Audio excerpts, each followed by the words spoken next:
বাচ্চার হাতে মোবাইল দিয়ে আমি যে কি বড় ভুল করেছি আর আমার সাথে এই ভুলের কারণে যে কি অবস্থার সৃষ্টি হয়েছে আর কিভাবে আমি 3 দিনের মধ্যে বাচ্চাকে মোবাইল আসক্তি থেকে বের করে নিয়ে আসছি, তাই আজকে শেয়ার করব আপনাদের সাথে, যাতে আপনার আমার মতো করে এরকম ভুল না হয় আর এরকম কষ্ট না হয়। আর যদি এরকম মোবাইল আসক্তি থেকেও থাকে, সেই ক্ষেত্রে যাতে আপনারা সহজেই বের হয়ে আসতে পারেন, তাই আজকের ভিডিওটা মেক করা।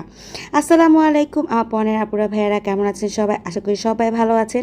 বর্তমানে কর্মব্যস্ততার সময়ের মধ্যে আর ছোট ছোট পরিবার হওয়াতে বেশিরভাগ বাচ্চাদের হাতেই হচ্ছে মোবাইল থাকে, স্মার্টফোন, যেটা কিনা বাচ্চারা গেম খেলে বা বিভিন্ন রকমের কার্টুন দেখে বা বিভিন্ন শর্টস দেখে।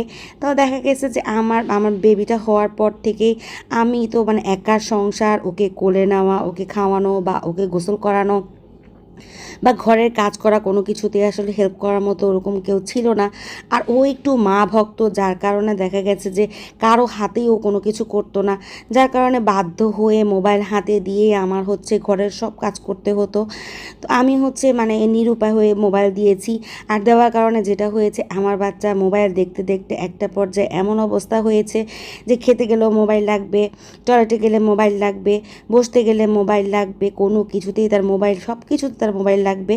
যেটাই করাই না কেন মোবাইল ছাড়া সে কিছু বুঝে না। মোবাইল নিয়ে গেলেও সে এত পরিমাণ কান্না করে, বাইরে রেস্টুরেন্টে খেতে গেলেও দেখা যায় ওইখানে সে মোবাইল চায়, মোবাইল ছাড়া সে খাবার খাবে না। এরকম একটা কঠিন পরিস্থিতির মধ্যে আমি যে এতটা হয়ে গিয়েছি যে বলার মতো না।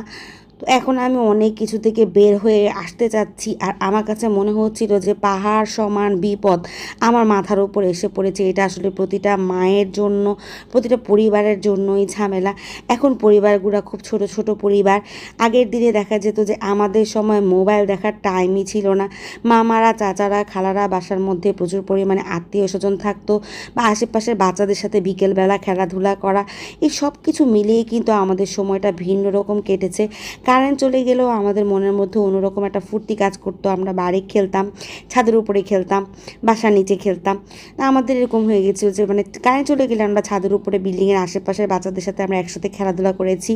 বা সারাদিনের মধ্যে হয়তো 10 মিনিট বা 15 মিনিট আমরা একটু কার্টুন দেখার জন্য সময় পেতাম।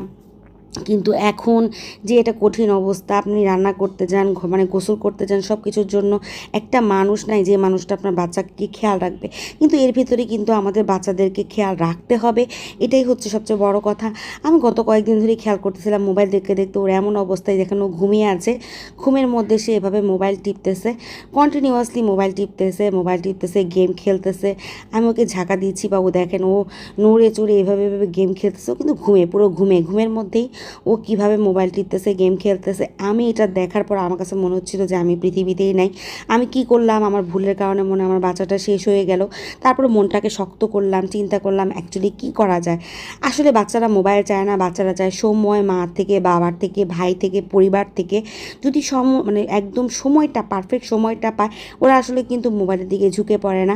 আমি চেষ্টা করছিলাম যে সারাদিনের রান্নাবান্না, অন্তত 2-3 দিনের রান্নাবান্না একসাথে করে রাখার জন্য। কারণ এখন যে কঠিন মুহূর্তটা, এখান থেকে সরিয়ে নিয়ে আসার জন্য আমার ওকে একটু ডাবল সময় দিতে হবে।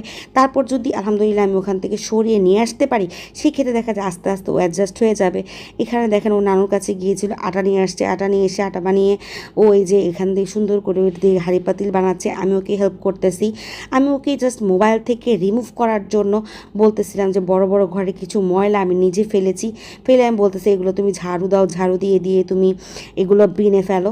অ্যাকচুয়ালি ওদিকে ঝাড়ু দেওয়াটা আমার মেইন টার্গেট না। মেইন টার্গেট হচ্ছে ওর সময়টা পার করা। এই যে ও রুটি বানাচ্ছে, যখন আপনি রান্না করবেন, রান্নার সময় আপনি ওর হাতে মোবাইল না দিয়ে একটু আটা গুলিয়ে ওর হাতে দিয়ে দেন, ও রুটি বানাক। কিছু আলুর কুচি বা কিছু খোসা বা কিছু চাল দিয়ে হাঁড়ি পাতিল দিয়ে বসিয়ে দেন, যত ভাত রান্না করতে পারে। ও আপনি রান্না করবেন, ও রান্না করবে। সেই ক্ষেত্রে দেখা যাবে যে খুব ওর এই সময়টা খুব সুন্দরভাবে পার হয়ে যাবে। আর ও যখন ঘুমিয়ে যাবে তখন আপনি গোসল করতে যান। আসলে আমি বুঝতে পারিনি, আমি বোকার মতোই এই কাজগুলো করেছি। হ্যাঁ, আমি অপরাধী, অবশ্যই আমি অপরাধী। আমার বাচ্চারা এই এই জায়গাটা নিয়ে আসার জন্য সম্পূর্ণ আমিই দায়ী। এখন আমাকেই ওর এখান থেকে বের করে নিয়ে আসতে হবে। ওর যত রং পেন্সিল ছিল, অনেক কিছু ছিল যেগুলা হচ্ছে হয়তো ব্যবহার করা হয় না, উল্টাপাল্টা করে ও আঁকতেছে, আমি বসে বসে আমি আঁকতেছি, ওর মতো করেই আমি উল্টাপাল্টা করে আঁকতেছি যাতে ও সাহস পায়। তারপরে ও আবার নিজে আঁকতেছে, তারপরে ওর সাথে প্রচুর পরিমাণ গল্প করতেছি, ওকে একটা গল্প বানায় বলতেছি, বারান্দায় যাচ্ছি, ওকে বিভিন্ন জিনিস গুনতে দিতেছি, বালিশ গোছাতে দিচ্ছি। আলহামদুলিল্লাহ 3 দিনের মধ্যে আমার ছেলে মোবাইল আসক্তি অনেক কমে গেছে। এখনও যে ছেড়ে দিয়েছে তা না, তবে অনেকটা আমি কমিয়ে নিয়ে আসতে পেরেছি। আপনিও ট্রাই করুন, ইনশাআল্লাহ আপনারও এই কাজগুলো কাজে লাগবে।